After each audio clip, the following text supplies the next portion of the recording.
Hello बच्चों, आज हम हमारा नया सब्जेक्ट स्टार्ट कर रहे हैं जो कि सेक्रेटराइल प्रैक्टिस है। बेटा बेसिकली सेक्रेटराइल प्रैक्टिस को समझने से पहले आपको कंपनियों के बारे में जानना ज़रूरी है कि सेक्रेटराइल प्रैक्टिस और कंपनी में क्या फ़र्क है। क्यों हम सेक्रेटराइल प्रैक्टिस पढ़ने जा रहे हैं, ऐसा क्या ज़रूरत पड़ रही है कंपनी के अंदर में जो कि सेक्रेटराइल प्रैक्टिस को पढ़ने की बहुत ज़्यादा ज़रूरत देखने को मिल रही है। तो बेटा हम लोगों ने 11th के फंडामेंटल में पढ़े हैं कि अगर कोई कंपनी को ऑपरेट करना है तो कंपनी को ऑपरेट करने के लिए एक कंपनी को ये सेक्रेटरी को होना ज़रूरी है, जिसके हम लोगों ने देखे हैं कि वो कंपनी सेक्रेटरी ICSI का मेंबर होना ज़रूरी है। ऐसे हालांकि हम लोगों ने फंडामेंटल में ये भी पढ़ चुके थे कि अलग अलग टाइप के सेक्रेटरी होते हैं, कंपनी सेक्रेटरी होते हैं, पर्सनल सेक्रेटरी होते हैं, अलग अलग वर्क के लिए सेक्रेटरी होते हैं। लेकिन बेटा सेक्रेटराइल प्रैक्टिस में हम इस टॉपिक में, इस सब्जेक्ट में कंपनी सेक्रेटरी के बारे में डिस्कशन करेंगे। ठीक है बेटा, इसके आगे मैं बढ़ूं तो मैं आपको फ्रंट कवर पे ही लिखा हुआ है कंपनी एक्ट 2013। बेटा पहले जो एक्ट होता था कंपनी एक्ट वो 1956 था, और बेटा न्यू कंपनी एक्ट अमेंडमेंट मतलब चेंजेस होके जो आया वो कंपनी एक्ट 2013 है। देखिए बेटा हम लॉ पढ़ने जा रहे हैं। कंपनी एक्ट जो है वो हमारा एक लॉ है, कंपनी लॉ, और उसी के अंडर में ही हम सेक्रेटराइल प्रैक्टिस के नाम का एक सब्जेक्ट पढ़ते हैं।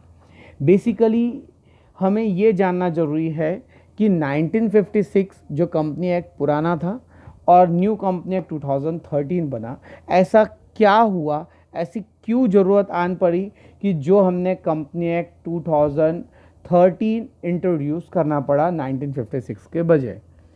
तो बेटा इसके लिए सबसे पहले आते हैं 1956 पे कि 1956 जब ईयर चल रहा था उस समय बेटा इंडिया में कंपनियों की ज़्यादा ग्रोथ नहीं थी। उस समय लोग सोल ट्रेडिंग, पार्टनरशिप, इस टाइप के फॉर्म ऑफ बिजनेस ऑर्गेनाइजेशन पे ज़्यादा बिलीव करते थे। उस समय बिजनेस को ज़्यादा एक्सटेंड नहीं किया जाता था क्योंकि लोगों के पास पैसा नहीं था, बहुत सारी प्रॉब्लम्स थी, फाइनेंशियल क्राइसिस थे। उसके बाद में बेटा उस समय हालांकि कंपनियां थी लेकिन बहुत सारा सर्वाइवल नहीं था कंपनियों का। तो उसके लिए उस समय देखने को मिलता था कि कंपनियों के पास में जिनके पास ज़्यादा फाइनेंस है वो कंपनियां स्टार्ट कर पाते थे, जिनके पास पैसा नहीं वो कंपनी स्टार्ट नहीं कर पाते थे। और कम पैसा रहने के बावजूद भी, किसी का पैसा है लेकिन रहने के बावजूद भी बहुत सारे प्रॉब्लम थे। गवर्नमेंट ने बहुत सारे रिस्ट्रिक्शन लगा के रखी थी, वर्डिंग ध्यान से समझिएगा, रिस्ट्रिक्शन लगा के रखी थी। उसके बाद में बेटा गवर्नमेंट सोचती थी कि हमारे पास फंडिंग नहीं है तो हम लोगों से ही पैसा ज़्यादा से ज़्यादा, टैक्सेशन और भी बहुत सारे सोर्सेज है, उससे पैसा वसूल कर सकें। लेकिन आगे चले बेटा, आगे इंट्रोड्यूस बहुत सारी चीज़ें देखने को मिली।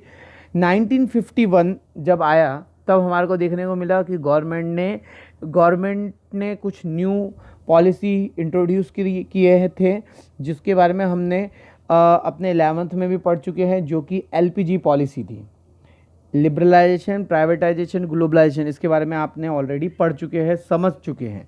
इस पॉलिसी के कारण क्या देखने को मिला बेटा कि जो इंडस्ट्रीज़ थी वो इंडस्ट्रीज़ एक्सटेंड हो गई। जो पर्सन बिजनेस नॉर्मल तौर पे कर रहा था इंडिया में, विद इन इंडिया में, वो बेटा आउटसाइड इंडिया की तरफ मूव ऑन हो गया। जो लोग सोल ट्रेडिंग में काम कर रहे थे, जो लोग पार्टनरशिप में काम कर रहे थे, वो कंपनी की तरफ मूव ऑन होने लगे। तो बेटा 1951 में हमारी कंट्री में इकोनॉमिक रिफॉर्म्स देखने को मिले। इकोनॉमिक रिफॉर्म्स के बाद में हमारे को ये देखने को मिला बेटा कंपनियां जो थे, जो क्वांटिटी में थी वो क्वांटिटी बहुत सारी बढ़ती हुई गई। उसके कारण ऐसे इफेक्ट देखने को मिले कि जो पुराने कंपनी एक 1956 थे उसमें बहुत सारे ड्रॉबैक्स थे। ड्रॉबैक्स मतलब कुछ रूल्स उस समय 1956 के समय सोच के बनाए गए हो जो आगे चल के एप्लीकेबल नहीं थे। तो हमारे को ये देखने को मिला बहुत सारे अमेंडमेंट मतलब चेंजेस आते गए, बहुत सारे केस लॉ आ गए। केस लॉ मतलब सुप्रीम कोर्ट ने कुछ केस लॉज देती हुई गई कि अब रूल ऐसा नहीं चलेगा, अब इस टाइप से रहना चाहिए।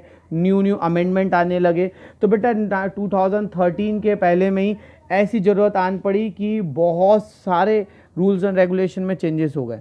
तो बहुत सारे रूल्स एंड रेगुलेशन में चेंजेस होने के कारण गवर्नमेंट को ऐसा लगा कि 1956 को छोड़ के क्यों ना न्यू कंपनी एक्ट बना दिया जाए, जो कि 2013 में पार्लियामेंट से पास हुआ। बात समझ में आई आपको? 2013 में पार्लियामेंट से पास आउट हुआ और उसका इम्प्लीमेंटेशन किया गया ऑल ओवर द इंडिया। बात समझ में आई आपको? तो बेटा ये न्यू कंपनी एक्ट आने से पहले ये रीज़न थे। ये आपको पहली बात तो जानकारी रहनी चाहिए कि कंपनी 2013 क्यों। तो बेटा 2013 में न्यू रूल्स है, न्यू रेगुलेशन है, न्यू नोटिफिकेशंस आए थे, न्यू केस लॉ है, न्यू सेक्शंस वगैरह देखने को मिलेंगे। तो बेटा हमारे को कंपनी सेक्रेटरी में कंपनी एक्ट जो 2013 है उसके बारे में हम डिस्कशन करेंगे। बेटा ये सिलेबस आप लोगों का बेसिक फंडामेंटल्स के ऊपर बनाया गया है। एक एक टॉपिक में सभी को एक साथ डिटेल में एक्सप्लेन ना करते हुए मैं एक एक टॉपिक के बारे में पढ़ूंगा और उसको हम एक एक टॉपिक को लेके एक्सप्लेन करना स्टार्ट करेंगे। जो कि बेटा पहला जो हमारा टॉपिक है, हमारा जो पहला टॉपिक रहेगा वो है बेटा introduction to corporate finance. Introduction to corporate finance. Basically ये कॉरपोरेट फाइनेंस का मतलब क्या है? हर बिजनेसमैन बेटा ये चाहता है कि उसके पास एडिक्वेट फंड हो। एडिक्वेट फंड मतलब क्या? एडिक्वेट फंड का मतलब होता है कि इतना पैसा तो भी रहे जिससे वो व्यापार कर सके। तो कॉरपोरेट फाइनेंस ये बताना चाहता है कि अगर बिजनेस में उसके पास प्रॉपर फाइनेंसिंग रहेगी तो वो व्यापार अच्छे से कर पाएगा। तो इंट्रोडक्शन टू कॉरपोरेट फाइनेंस में पॉइंट ये क्लियर हुआ कि अगर हमारे बिजनेस में फंडिंग है तो हम प्रॉपर फाइनेंस है तो हम प्रॉपर वे में वर्किंग कर पाएंगे। तो बेटा वो पैसा आएगा कहाँ से, कैसे हम सोचेंगे, ये सब चीज़ों का हम इस टॉपिक में डिस्कशन करेंगे कि पैसा कहाँ से आएगा, हम कैसे इन्वेस्ट करेंगे, कितने रुपए के हिसाब से, मतलब कितना कॉस्ट ऑफ कैपिटल रहेगी, उसके बाद में हम कहाँ कहाँ पे इसे यूज़ कर पाएंगे। ये सब चीज़ें हमारे इंट्रोडक्शन टू कॉर्पोरेट फाइनेंस में हम कवर करेंगे। बेटा इसमें मैं टॉपिक को स्टार्ट करता हूँ, एक एक पॉइंट को मैं आपको समझा के दूंगा। बेटा इसमें स्टार्ट करता हूँ। The term finance is related to money and money's management. तो बेटा पहली पॉइंट में लिखा हुआ है money and money's management. Money's management का मतलब होता है बेटा जो पैसा आया उसका मैं कैसे मैनेजमेंट करूँ। मैनेजमेंट मतलब पैसा कहाँ से आएगा और कहाँ पे मैं उसे इन्वेस्ट करूँगा। It related to inflow and outflow of the money. पैसा कहाँ से आया और कहाँ मैंने उसे इन्वेस्ट कर दिया। पैसा कहाँ से आया मतलब क्या मैं इक्विटी से पैसा बुलाऊंगा, क्या मैं डेब्ट से पैसा बुलाऊंगा, ठीक है, पैसा आ गया, क्लियर है। उसके बाद में आउटफ्लो मतलब मैं उस पैसे को इन्वेस्ट कहाँ करूँगा, क्या मैं अपने फर्म बिजनेस के लिए, बिजनेस बोले तो यहाँ पे कंपनी है, बिजनेस के लिए या फिर कंपनी के लिए क्या मैं बिल्डिंग खरीदूँ, क्या मैं प्लांट एंड मशीनरी में पैसा लगाऊँ मतलब कैपिटल एक्सपेंडिचर करूँ, या फिर मैं अपने लिए वर्किंग कैपिटल खरीदूँ, वर्किंग कैपिटल में पैसा लगाऊँ। ये सब चीज़ों के बारे में हमारे को पहले पता रहना ज़रूरी है। उसके बाद में बेटा एक और इसमें एक डेफिनेशन बताई गई है, मनी इज़ एन आर्म और लेग। तो सिंपल सी बात है कि मनी हर बिजनेस का एक फाइनेंस जो है वो हर बिजनेस का एक सक्सेस पॉइंट होना चाहिए। मतलब अगर बिजनेस को सक्सेसफुल होना है तो उसके पास फाइनेंस की रिक्वायरमेंट फुलफिल होना काफ़ी ज़्यादा ज़रूरी है। अगर वो फाइनेंस की रिक्वायरमेंट फुलफिल नहीं कर पाएगा तो वो व्यापार नहीं कर पाएगा। ये पॉइंट समझ में आया आपको? मतलब फाइनेंस हर बिजनेस के लिए सबसे इंपॉर्टेंट एलिमेंट बना हुआ है बेटा। इसमें देखते बेटा corporate finance deal with raising and using of finance by corporation. Corporation बोले तो बिजनेस या फिर कंपनी। यहाँ बोल रहा है कि डील विथ रेजिंग का मतलब होता है मैं पैसा कहाँ से बुलाऊँ, and using of finance by the corporation मतलब पैसा कहाँ से बुलाऊँ और पैसा कहाँ पे इन्वेस्ट करूँ, मतलब इक्विटी से बुलाओ, डेब्ट से बुलाओ, ये पैसा रेज करना होता है। फिर नेक्स्ट क्या बोल रहा है, using of finance by the corporation, फिर उसको वो कहाँ पे इन्वेस्ट करे, बिल्डिंग खरीदे या फिर कैपिटल एक्सपेंडिचर करे। ये मैंने ऑलरेडी आपको बेटा इसमें बता चुका हूँ। इसमें देखते बेटा नेक्स्ट पॉइंट में दिया हुआ है the term corporate finance include the financial planning. Financial planning clear हुआ, पैसा कहाँ आएगा, कहाँ से आएगा और कहाँ पे मैं इन्वेस्ट करूँगा। Study of capital market, capital market की स्टडी मतलब पैसा कहाँ कहाँ से मिल सकता है, मतलब क्या मैं इक्विटी से बुलाऊँ, क्या मैं डेब्ट से बुलाऊँ, क्या मेरे पास फाइनेंशियल इंस्टीट्यूशन है। फाइनेंशियल इंस्टीट्यूशन मतलब जैसे अब जो लोग लोन देने के लिए बैठे हुए हैं, IDBI, industrial development bank of India, हालांकि बहुत सारी फाइनेंशियल इंस्टीट्यूशन है, लेकिन जनरली आईडीबीआई का जो इंट्रोड्यूस हुआ था वो इंडस्ट्री को फाइनेंस देने के लिए हुआ था। मनी मार्केट, मनी मार्केट से पैसा बुलाए या फिर शेयर मार्केट से पैसा बुलाए। It also cover capital formation, capital formation मतलब कैपिटल रेज करना, and foreign capital, even financial organisation and bank play vital role in corporate financing. तो हमारे को बहुत सारे बैंक का भी क्यों रोल देखने को मिलता है, क्योंकि बैंक भी हमारे को फाइनेंस करने का के लिए हेल्पफुल रहती है। इसमें देखते बेटा finance manager of any organisation has to ensure that, और हर फाइनेंस मैनेजर मतलब वो पर्सन जो हमारे कंपनी के हर डील को देख रहा है, हमारे हर वर्किंग को देख रहा है, पैसा कैसा आएगा, कब आएगा, कितना बुलाओ, हर चीज़ को। इसमें बेटा पॉइंट को समझते हैं पहले। ये पहला पॉइंट बोलता है the firm has adequate finance. Adequate finance क्यों बोला गया है, क्योंकि हर फर्म में पैसा बराबर रहेगा तो वर्किंग बराबर होगी, पैसे की कमी हुई तो वर्किंग नहीं होगी। नेक्स्ट है they has using the right source of fund. पहली बात तो ये समझना जरूरी, राइट सोर्स। राइट सोर्स मतलब कि अगर हमने पैसा रेस किए तो हमारी बिजनेस को उसके इफेक्ट मतलब बैड इफेक्ट ना हो। बैड इफेक्ट मतलब कैसे, अगर सपोज मैंने 12% से 12% के रेट ऑफ इंटरेस्ट से लोन ले लिया, मैं खुद कमाता 10% हूँ, मैंने 12% से ले लिया, तो क्या होगा, बिजनेस सिंपल सी बात है उनका ब्याज ही देगा और 2% अपनी जेब से और उल्टा दे रहा है, कुछ समय बाद बिजनेस बंद हो जाएगा। तो यहाँ पे आगे लिखा हुआ है right source that has minimum cost, जो हमारे बिजनेस की अर्निंग से कम हो, मतलब अगर मैं 10% कमा रहा हूँ तो मैं 10% से कम का ब्याज पे पैसा लूँ। The firm utilise raise fund effectively, और उस पैसे को मैं कैसे यूज़ करूँ, इफेक्टिवली यूज़ करूँ, मतलब अननेसेसरी वेस्ट ना करूँ। नेक्स्ट डी में पॉइंट है they are generating maximum return for its owner, और वो जिन लोगों ने उसमें पैसा मतलब जिन लोगों ने पैसा बुलाए हैं उसको ज़्यादा से ज़्यादा रिटर्न दे सके, मतलब ज़्यादा से ज़्यादा प्रॉफिट दे सके। तो बेटा इसमें हम लोगों को ये देखने को मिला, सिंपल सी बातें थी कि फाइनेंस जो हमने रेस करे तो उसके लिए हम पहले चारों बैकग्राउंड के बारे में सोचेंगे। चारों बैकग्राउंड में हमने ये देखे कि हमारे पास एडुकेट फाइनेंस होना चाहिए, हम वो सोर्स से पैसा बुलाए जो मिनिमम टू मिनिमम कॉस्ट है। कॉस्ट का मतलब मैंने बताया आपको, सपोज मैंने 10% लोन से पैसा बुलाया, वर्डिंग पहले मैं आपको क्लियर करके अच्छे से लिख के बताता हूँ। यहाँ पे 10% मैंने लोन से पैसा बुलाया। अच्छा आप जानते हैं 10% लोन का मतलब होता है इसका रेट ऑफ इंटरेस्ट। सपोज़ मैंने 1,00,000 रुपये बुलाया, 1,00,000 रुपये बुलाया, तो 1,00,000 का 10% बोले तो कितना हो गया 10,000। तो 10,000 क्या हो गया उसकी कॉस्ट। ये पॉइंट क्लियर हुआ आपको कि कॉस्ट इतनी होनी चाहिए कि हमारे बिजनेस के प्रॉफिट के लेवल ज़्यादा रहे और उसकी कॉस्ट कम रहे, तो मिनिमम कॉस्ट कवर हो जाए। फिर हम यूटिलाइज बोलता है इफेक्टिवली हम उसे यूज़ कर सकें। They are generating maximum return for its owner, मतलब हम इतना तो भी रिटर्न जनरेट कर सके कि ओनर सेटिस्फाइड हो सके। ओनर सेटिस्फाइड कब होगा बेटा, जब उसकी अर्निंग उसको ज़्यादा मिलेगी और ब्याज कम जाएगा। नहीं तो मालूम पड़ा जितना ब्याज पे लेके आया उतना उसके जितना ब्याज है उतने उसकी अर्निंग है, तो उसको सर्वाइवल ही नहीं कर पाएगा वो। नेक्स्ट बेटा इसमें हमारे कॉर्पोरेट फाइनेंस में एंटर होने से पहले इसमें हमारे मेन 2 टाइप के डिसीजंस हैं। 2 डिसीजंस दिए गए हैं जो कि बेटा हमारे लिए पहला पॉइंट आता है फाइनेंसिंग डिसीजन, दूसरा है हमारा इन्वेस्टमेंट डिसीजन। फाइनेंसिंग डिसीजन को समझने से पहले ये समझ लीजिए कि एक्चुअल में पैसा आएगा कहाँ से। हर बिजनेस के लिए बेटा पैसे का जो सोर्सेज है वो सबसे इम्पॉर्टेंट है। तो फाइनेंसिंग डिसीजन का मतलब मैंने आपको बताया है कि ये वो डिसीजन है कि पैसा आएगा कहाँ से, सोर्स उसका डिसाइड करना। तो यहाँ पे हर बिजनेसमैन पहले ये चाहता है to access the capital market to fulfil its financial need, कि फाइनेंशियल नीड सेटिस्फाइड हो सके।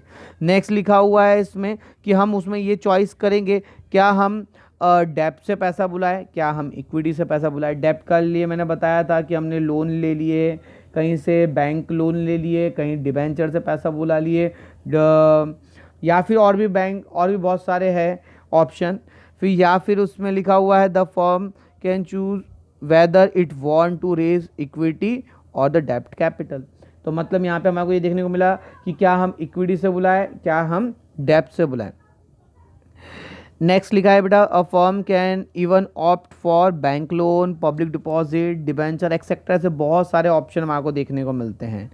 Finance manager ensure that the firm is well capitalised. Well capitalised मतलब उतने से जितने ब्याज पे मैंने पैसा लिया हूँ उससे ज़्यादा का मेरी अर्निंग होना ज़रूरी है। अगर मेरी अर्निंग नहीं होगी तो मैं जिनसे पैसा लिया मैं उनके रिटर्न नहीं दे पाऊँगा। ये हर बिजनेसमैन चाहता है, इसलिए फाइनेंसिंग डिसीजन हर बिजनेस के लिए बेटा इंपॉर्टेंट एलिमेंट माना गया है। बेटा हम लोगों ने फाइनेंसिंग डिसीजन में क्या देखे, हमारा पैसा कहाँ से आएगा। पॉइंट क्लियर करते हुए चलो। पहला पॉइंट क्या देखे बेटा इसमें हमने कि हमारी फाइनेंशियल नीड सेटिस्फाइड हो सके। दूसरा, हम किन सोर्सेज से पैसा लेंगे।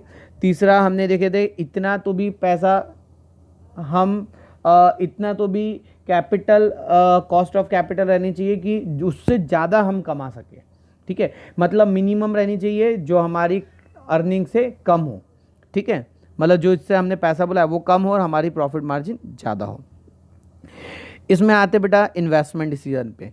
अब पहले पॉइंट में हमने ये देखेंगे कि बेटा पैसा कहाँ से आएगा, मतलब इनफ्लोज कहाँ से आए। अब हम यहाँ पे देख रहे हैं आउटफ्लो। इन्वेस्टमेंट डिसीजन बोले तो आउटफ्लो है। आउटफ्लो मतलब हम कहाँ पे अब हम इसे इन्वेस्ट करेंगे। इसमें देखने को मिलेंगे once the business firm has gain access to capital, finance manager has to take decision regarding the use of the fund in a systematic manner. तो ये हर बिजनेसमैन ये चाहता है कि बेटा वो पैसा आ तो गया, अब उससे कैसे इन्वेस्ट करें in a systematic manner that it will bring a maximum return, और वो हमारे को क्या दे, मैक्सिमम टू मैक्सिमम रिटर्न दे। For this the firm has to take into the consideration the cost of capital. Cost of capital का मतलब क्या होता है बेटा, जैसे मैंने आपको अभी बैंक लोन का एग्जाम्पल दिया था, तो बैंक लोन में उसमें हमने 10,000 रुपये हमारे को देखने को मिला। 10,000 रुपये देखने को मिला कि 10,000 रुपये जो हमारी कैपिटल थी, जो हमारी बैंक से हमने लोन लिए थे, वो बैंक के लोन पे हमारे को उतने रुपए का ब्याज देना पड़ा। ठीक है बेटा। नेक्स्ट देखिए इसमें, नेक्स्ट इसमें once they know the capital cost of capital the firm can develop और use the fund in such a way that return are more than the cost of capital. Return are more than the cost of capital का मतलब होता है कि हमारे पैसा जो हमारे पास आ रहा है, जो हमारी अर्निंग है, वो अर्निंग ज़्यादा रहे, वो हमारी अर्निंग ज़्यादा रहे और हमारी कॉस्ट ऑफ कैपिटल क्या रहे, कम। तभी बिजनेस बेटा सर्वाइव कर पाएगा, अदरवाइज हमारा बिजनेस सर्वाइव नहीं कर पाएगा। ठीक है बेटा, ये पॉइंट आपको समझ में आया। मतलब हम लोगों ने फर्स्ट पॉइंट में ये देखने की कोशिश करें कि हमारे पास फाइनेंसिंग डिसीजन में क्या देखने को मिला, पैसा कहाँ से आएगा। पहला पॉइंट हमने ये क्लियर किया बेटा। इन्वेस्टमेंट डिसीजन में हमने ये देखे कि हम पैसे को कहाँ पर इन्वेस्ट करेंगे, that is our investment decision. बेटा पॉइंट बिल्कुल क्लियर रखना, पैसा कहाँ से आएगा और पैसा कहाँ पे इन्वेस्ट करेंगे। नेक्स्ट टॉपिक में देखते बेटा अपन इंपॉर्टेंस ऑफ कॉर्पोरेट फाइनेंस। देखिए हम लोगों ने यहाँ पे पूरा ये सब चीज़ें सोचे कि कैसे कैसे पैसा आएगा, कहाँ से लाएंगे, कितनी कॉस्ट ऑफ कैपिटल रहेगी, हम सभी के बारे में डिस्कशन किए। ठीक है, अगर हमने प्रॉपर डिसीजन लिए, किसके बारे में प्रॉपर डिसीजन ले रहे हैं कि पैसा कैसे यूज़ करेंगे, उसका इंपॉर्टेंस क्या रहेगा, अगर हमने डिसीजन बराबर लिए तो पहला पॉइंट बोलता है बेटा इसमें पहला पॉइंट बोलता है help in decision making.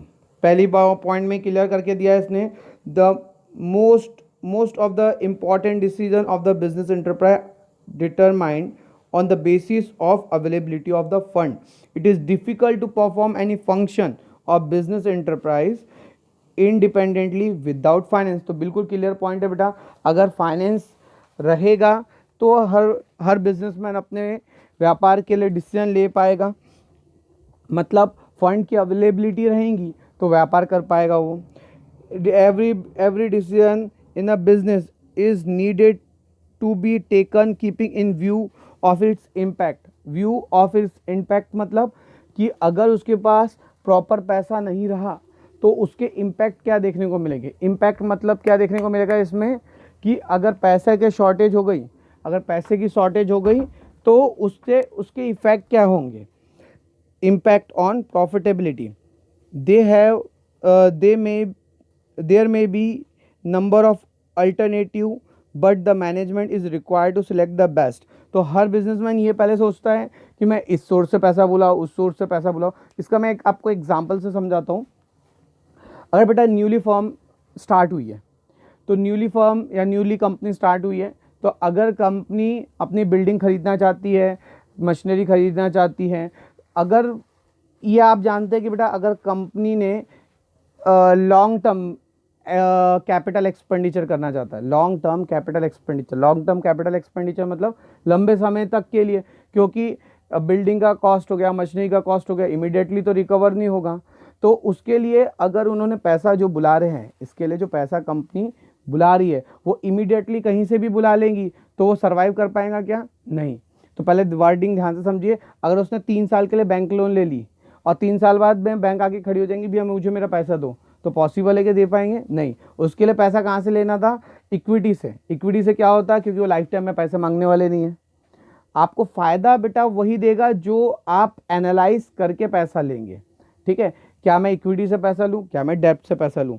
Point clear हुआ कि जो आपकी प्रॉफिटेबिलिटी को बढ़ा सके. Business organisation can give green signal to project only when it is a financially viable. Financially viable wording पे ध्यान दीजिए. फाइनेंशियली वायबल मतलब जो प्रॉफिटेबल रहे. अगर प्रॉफिटेबल नहीं है तो हम व्यापार नहीं कर पाएंगे बेटा.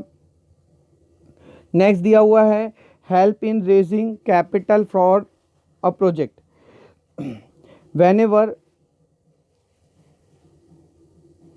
whenever a business firm want to start a new venture, it need to raise capital. business firm can raise fund by the issue of share.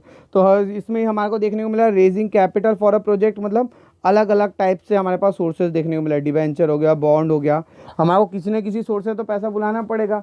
जब तक हम अलग अलग सोर्सेज से पैसा बुलाएंगे नहीं तब तक हम व्यापार नहीं कर पाएंगे. पैसा कहाँ से आएगा?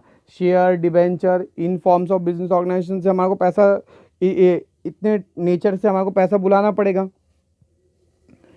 नेक्स्ट बेटा इसमें देखने को मिलेगा आपको थर्ड पॉइंट है help in research and development. Help in research and development का मतलब है बेटा हर बिजनेसमैन ये चाहता है कि उसने जो भी प्रोडक्ट लाया है वो कुछ ना कुछ न्यू करते हुए जाए, न्यू टाइप के प्रोडक्ट बनाते हुए जाए. हम डेली लाइफ में देखते हैं कि कोई प्रोडक्ट बेटा 4-5 साल से चल रहा है, फिर उसके बाद में वो नए टाइप से लिख के भेज देता है न्यू. ठीक है, 10% एक्स्ट्रा. ठीक है, ये सब चीज़ें देखने को मिलता है. इससे क्या बेनिफिट मिलता है? वो प्रोडक्ट आगे और ग्रोथ कर पाता है. नहीं तो डिक्लाइन हो गया प्रोडक्ट, लोग यूज़ करना बंद कर देते क्योंकि लोग बोर हो जाते हैं. तो बेटा हर डिपार्टमेंट ये चाहता है कि उसका खुद का रिसर्च एंड डेवलपमेंट हो. पॉइंट ध्यान दीजिएगा बेटा, हम फाइनेंस के बारे में डिस्कशन कर रहे हैं. अगर हमारे पास रिसर्च एंड डेवलपमेंट रखना है तो पहली बात तो फाइनेंस होना जरूरी है. Research and development must be understand for the growth and expansion of business. Detailed technical work is essential for the execution of the project. मतलब हम कुछ नया करते हो जाए, टेक्निकली हम सोचते हो जाए कि और हम कैसे अच्छे से काम कर पाएंगे. Research and development is lengthy process, therefore fund have to be made available throughout the research work. मतलब मालूम पड़ा बीच में पैसा ख़त्म हो गया तो वो हमारी रिसर्च क्या हो जाएगी? बेकार हो जाएगी बेटा. तो मतलब हर रिसर्च एंड डेवलपमेंट के लिए भी फंड होना जरूरी है. Many a time company has to upgrade its old product or develop a new product to attract the consumer. ये भी पॉइंट मैंने अभी आपको बताया कि हर कंपनी अपने ओल्ड प्रोडक्ट को न्यू करने की कोशिश कर रही है. अब इसमें अब नया आ रहा है, हम लोग ये नए प्रोडक्ट लॉन्च करें, ये सब चीज़ें देखने को मिलती है. इससे फर्म को ग्रोथ करने के लिए हेल्पफुल रहेगा. पॉइंट बिल्कुल क्लियर है बेटा. पैसा होगा तो रिसर्च एंड डेवलपमेंट हो पाएगा. ठीक है, नेक्स्ट है बेटा इसमें help in smooth running of business firm. तो बेटा सिंपल सी बात है, पैसा रहेगा तो वर्क हो पाएगा, क्योंकि उसको सैलरी देना है अपने एम्प्लॉय की, टाइम पे, लोन का रीपेमेंट करना है, रॉ मटेरियल परचेस करना है, सेल्स प्रमोशन एक्सपेंसेस में पैसा लगाना है। अगर ये सब चीज़ें पॉसिबल तभी हो पाएगी जब वो प्रॉपर उनके पास में फाइनेंस अवेलेबल होगा।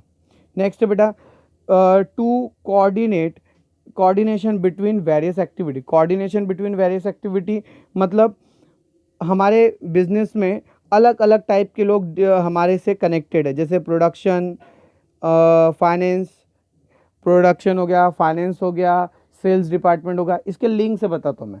अगर बेटा फाइनेंस डिपार्टमेंट ने प्रोडक्शन डिपार्टमेंट को पैसा नहीं दिया तो क्या होगा, प्रोडक्शन होना बंद हो जाएगा। प्रोडक्शन होना बंद हो गया तो क्या इफेक्ट देखने को मिला, वर्किंग होना बंद हो गई। वर्किंग बंद तो बिजनेस भी बंद। तो पॉइंट क्लियर हो गया। अगर फाइनेंस अवेलेबल है तो हर डिपार्टमेंट प्रॉपर वे में वर्क कर पाएगा, और अगर फंड नहीं है तो वर्किंग क्या हो जाएगी, हमारी बंद हो जाएगी। Raw material and meet other day to day financial requirement for the smooth production of unit of this sales will also suffer, and subsequently the income of the concern as well as rate of profit will be affected। Simple सी बात है, working बराबर नहीं हो पाई, profit affect हो गया, लोगों पूरी फर्म की या फिर हमारी कंपनी की इनकम को प्रॉब्लम देखने को मिलेगा बेटा इसमें। नेक्स्ट बेटा, प्रमोट एक्सपांशन एंड डाइवर्सिफिकेशन। देखिए बेटा, पहली बात तो ये समझिए कि एक्सपांशन एंड डाइवर्सिफिकेशन कैसे हो पाएगा। एक्सपांशन का मतलब होता है कि मैं जो बिजनेस कर रहा हूँ, पहले एक प्रोडक्ट बनाया, फिर 2 प्रोडक्ट बना रहा हूँ, 3 प्रोडक्ट बना रहा हूँ, मार्केट को आगे बढ़ाते हुए जा रहा हूँ, that is called an expansion. Diversification क्या होता है, एक व्यापार से मैंने व्यापार चालू किया। सबसे बेस्ट एग्जाम्पल रिलायंस का। रिलायंस बेटा जब न्यूली स्टार्ट हुई थी तो पहला उनका यूनिट था पेट्रोलियम का, पहला प्रोडक्ट था पेट्रोलियम। फिर आप ध्यान से देखिए और सोचना शुरू करिए, आपको देखने को मिलेगा उसने ढेरों प्रोडक्ट निकाल दी, ढेरों जगह पे उसने काम करना शुरू कर दी, मतलब अलग अलग टाइप के काम करना स्टार्ट करती। That is called as an diversification. तो ये सब करने के लिए फर्म के पास में, कंपनी के पास में क्या होना जरूरी है बेटा, fund. Modern techniques are required for the expansion and diversification. Corporate finance provide money to purchase machine and technology, therefore finance become the mandatory for expansion and diversification of business। पैसा रहेगा तो काम हो पाएगा, अगर पैसा नहीं रहेगा तो काम नहीं हो पाएगा। नेक्स्ट है बेटा इसमें रिस्क, मैनेजिंग रिस्क। हर बिजनेस में हमारे को ये देखने को मिलता है कि हर बिजनेस में जो नेचुरल कैलेमिटीज़ है, लॉसेस ड्यू टू स्ट्राइक हो गई, अभी देखो लॉकडाउन है, लॉकडाउन भी एक टाइप का रिस्क ही है। वो क्या इफेक्ट करेगा, ये हमारे बिजनेस को वर्किंग नहीं होने देगा, ठीक है। तो इसके लिए फाइनेंस रहेगा तो मैनेज कर पाएगा, फाइनेंस नहीं रहेगा तो मैनेज नहीं होगा, और कुछ समय बाद में व्यापार बंद हो जाएगा। तो अभी हमने ये देखे कि 3 महीने तक कुछ दुकानदारी बंद थी, तो कुछ लोगों के पास में बेटा व्यापार बंद करते हुए जा रहे लोग। व्यापार क्यों बंद कर रहे हैं, क्योंकि उनके पास प्रॉपर फंड नहीं है, 3 महीने वो अपने एम्प्लॉय को पैसा नहीं दे पा रहे हैं, ठीक है। तो ऑटोमेटिकली फर्म कंपनियां अपनी बिजनेस को क्या करती जा रही है, बंद करती हुई जा रही है। तो मतलब क्या देखने को मिला कि अगर प्रॉपर वे में फंडिंग अवेलेबल होगी तो वो वर्किंग बराबर कर पाएंगी। नेक्स्ट है replace old assets. Old assets को रिप्लेस करेंगी कब, जब उसके पास में न्यू टेक्नोलॉजी आ गई। तो न्यू एसेट्स को ला दिया है, ओल्ड एसेट्स को बेच दिए। इससे क्या होगा, इससे प्रोडक्शन की कैपेसिटी बढ़ गई, प्रोडक्शन की कैपेसिटी बढ़ के उनकी प्रॉफिटेबिलिटी बढ़ती हुई जाएगी, और ये तभी हो पाएगा जब उनके पास में फाइनेंस होगा। नेक्स्ट है बेटा payment of dividend and interest. कंपनियां पेमेंट ऑफ और फंड रहेगा तो डिविडेंड दे पाएगी। डिविडेंड किसको दिया जाता है बेटा, जिन लोगों से हमने शेयर से पैसा लिए, शेयर से पैसा लिए और उनको रिटर्न में क्या दे रहे हैं, डिविडेंड। बैंक से हमने लोन लिए हैं तो बैंक से लोन लिए तो हम उनको रिटर्न में क्या देंगे, इंटरेस्ट। तो हमने यहाँ पे ये पॉइंट बिल्कुल क्लियर किए कि अगर हमारे पास में फाइनेंस रहेगा तभी हम डिविडेंड दे पाएंगे, तभी हम इंटरेस्ट का पेमेंट कर पाएंगे, अदरवाइज हमारे लिए प्रॉब्लम क्रिएट हो जाएगी बेटा। नेक्स्ट है पेमेंट ऑफ टैक्सेस और फीसेस दिया हुआ है। पेमेंट ऑफ टैक्स का मतलब होता है कि अगर बिजनेस में हमने कुछ अर्निंग करें तो गवर्नमेंट को टैक्सेशन देना, पैसा ही नहीं तो टैक्स कहाँ से देंगे, ठीक है। उसके बाद में आरओसी, जहाँ हमारी कंपनी रजिस्टर्ड होती है तो उनको भी अलग अलग टाइप की फाइलिंग के लिए हम फीसेस देते हैं, जिससे वो प्रॉपर वे में वर्किंग कर पाती हैं। बेटा हम लोगों ने यहाँ पर अभी जो भी पॉइंट पढ़े एक बार उसको फास्टली रिकैप करते हैं। इसमें हम लोगों ने पहला डिसीजन पढ़े थे फाइनेंसिंग डिसीजन। फाइनेंसिंग डिसीजन में हम लोगों ने ये देखे कि पैसा कहाँ से आएगा, सोर्स ऑफ फाइनेंस, ठीक है, पैसा कहाँ से आएगा, उसकी कॉस्ट ऑफ कैपिटल क्या रहेगी, हम उसके बारे में सोचेंगे। इन्वेस्टमेंट डिसीजन में क्या देखे हमने, इन्वेस्टमेंट डिसीजन में हम पैसा आ तो गया, हम पैसे को कहाँ पे इन्वेस्ट करेंगे, कहाँ बिल्डिंग खरीदेंगे, कब बिल्डिंग खरीदेंगे, कितने की खरीदेंगे, उसके मतलब हम मतलब फाइनेंसिंग में हमारे पास इनफ्लो था और इन्वेस्टमेंट में आउटफ्लो था। उसके बाद में हमने उसके इम्पोर्टेंस स्टार्ट किए थे। इम्पोर्टेंस का मतलब क्या था कि फाइनेंस रहेगा तो क्या बेनिफिट। तो पहला पॉइंट लिया कि डिसीजन मेकिंग, हम फ्रिक्वेंट डिसीजन ले पाएंगे। फ्रिक्वेंट डिसीजन क्यों ले पाएंगे, क्योंकि जेब में हमारे पास पैसा है। पैसा नहीं रहेगा तो काम ही नहीं कर पाएंगे, फाइनेंस नहीं रहेगा तो वर्किंग नहीं कर पाएंगे। फिर नेक्स्ट बोल रहे हैं raising capital for a project. तो हमारे को प्रोजेक्ट देखने को मिल रहा है, तो जेब में पैसा रहेगा तो हम न्यू प्रोजेक्ट की अपॉर्चुनिटी गेन कर पाएंगे, ठीक है। और अगर हमारे पास पैसा ही नहीं है तो हम न्यू फंड में पैसा, न्यू प्रोजेक्ट में पैसा ही नहीं लगा पाएंगे। हर बिजनेसमैन चाहता है रिसर्च एंड डेवलपमेंट, कुछ ना कुछ नया। पैसा नहीं रहेगा तो रिसर्चर जो हमारे पास रिसर्च वर्क करने आए, हम उनको पेमेंट कहाँ से देंगे। रिसर्च करने के लिए पैसा देना उनको ज़रूरी है, तो हमारे जेब में पैसा रहेगा तब हम उनको दे पाएंगे, क्योंकि हमारे पास अगर एडिक्वेट रहेगा तभी हम देंगे। फिर नेक्स्ट हमने देखे बेटा smooth running of business firm. तो सिंपल सी बात है, हमारे को अलग अलग टाइप के पेमेंट देना है, लोन का पेमेंट देना है, एम्प्लॉय को सैलरी देना, अलग अलग टाइप के पेमेंट देना है। तो इसके लिए क्या होना, हमारे पास पैसा होना ज़रूरी है। तो smooth running of business firms देखने को मिला। नेक्स्ट है बेटा bring coordination between the various activities. Coordination किस में होना चाहिए, हमारे जितने भी डिपार्टमेंट्स हैं उनके बीच में कोऑर्डिनेशन होना जरूरी है। कोऑर्डिनेशन रहेगा, जैसे फाइनेंस का प्रोडक्शन के साथ में कोऑर्डिनेशन रहेगा तो प्रॉपर वर्किंग हो पाएगी। कैसे कि प्रोडक्शन को कितने पैसे की ज़रूरत है, तो प्रोडक्शन किसको बताएगा, फाइनेंस वाले को बताएगा, और फाइनेंस वाला उतना पैसा ला के रेस करके उनको देगा। अगर इनके बीच में कोऑर्डिनेशन नहीं रहेगा तो फाइनेंस की प्रॉब्लम्स देखने को मिलेगी। नेक्स्ट है बेटा प्रमोट एक्सपांशन एंड डाइवर्सिफिकेशन। तो ऐसा रहेगा तो हमारे बिजनेस एक्सपांड कर पाएंगा, हम डाइवर्सिफाई कर पाएंगे, हम लोग एक व्यापार से दूसरा व्यापार स्टार्ट कर पाएंगे। फिर हमारे को देखने को मिलेगा रिस्क जब आती है, रिस्क के टाइम पे जैसे लॉसेस देखने को मिला, स्ट्राइक आ गई, जेब में पैसा रहेगा हमारे पास फाइनेंस अवेलेबल है, तो हम ये लॉसेस को रिकवर कर पाएंगे। अगर फाइनेंस ही नहीं तो दुकानदारी बंद। नेक्स्ट बेटा replacement of the old assets. आप ओल्ड एसेट्स को रिप्लेस तब कर पाओगे जब आपके पास में फाइनेंस है, मतलब न्यू एसेट्स तभी आएगी जब आपके पास पैसा है। नहीं तो ओल्ड एसेट्स को बेच देंगे तो भैया जो वर्किंग चल रही थी वो भी बंद हो गई हमारे पास, ठीक है। इसको इन्वर्स मत लेना। Old asset replace old assets का मतलब है ओल्ड एसेट्स को बेच के नया तब ले पाएंगे जब फाइनेंस रहेगा, तो इसीलिए इंपॉर्टेंस ऑफ फाइनेंस है ये। नेक्स्ट है इसमें payment of dividend interest dividend का पेमेंट तभी कर पाएंगे जब हमारे पास जेब में फाइनेंस है। टैक्सेशन या फिर गवर्नमेंट की जो भी हमारी लायबिलिटीज़ है वो हम पेमेंट तभी कर पाएंगे जब हमारे पास अवेलेबल ऑफ फंड होगा। आरओसी को फीस कब दे पाएंगे, जब अवेलेबल ऑफ फंड होगा। तो बेटा हम लोगों ने यहाँ पर जो टॉपिक आज स्टार्ट किए थे उसमें पूरे के पूरे हम लोगों ने एक बार पूरा अच्छे से पढ़े, उसके डिस्कशन किए एक एक पॉइंट को। किसी भी प्रकार की क्यूरीज आती है बेटा, किसी भी प्रकार के डाउट्स होंगे तो आप मेरे से पूछ सकते हो बिना कोई टेंशन के। बेटा एक एक करके मैंने आपको पॉइंट को डिस्क्राइब करके दिया हूँ, एक्सप्लेन करके दिया हूँ। इसमें तो भी कोई डाउट्स रहेगा बेटा मेरे से पूछ सकते हैं। नेक्स्ट लेक्चर में बेटा हम आगे के टॉपिक को कंटिन्यू करेंगे। Thank you very much.